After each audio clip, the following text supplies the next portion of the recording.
KTM 790 Adventure R. Ang laki ng discount nito.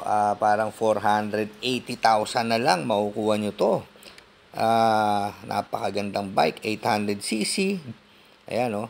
Adventure R, parallel twin, ang makina. May radiator.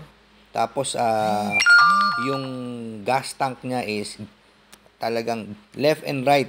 Big tank capacity, low center of gravity, adjustable yung kanyang front fork, long travel. Siyempre, ang KTM known para sa magandang suspension yan. Yan yung gas tank na yan. So, ito yung rear suspension. Tapos yung Adventure R, kaya lang medyo seat height nito mataas, parang 880 mm, no? Pero tingnan nyo na rin yung specs nila sa Google.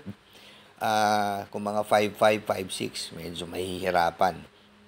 Yung mga 5.7 up, ayan, abot na abot nyo to sigurado. So, meron naman kayong option pag di nyo abot, low seat or yung kanilang 790 Adventure S. Siyempre, papakita natin mamaya. Halos same specs lang din sila. Pinagkaiba lang yung gulong, yung adjustable front suspension, di ba? Tapos yung front fender. Pero ang pinaka the best dito, the price. For 480,000 na lang. So, ano pang hinihintay nyo?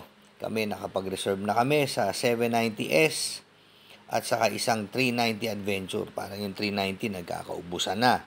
So, habol.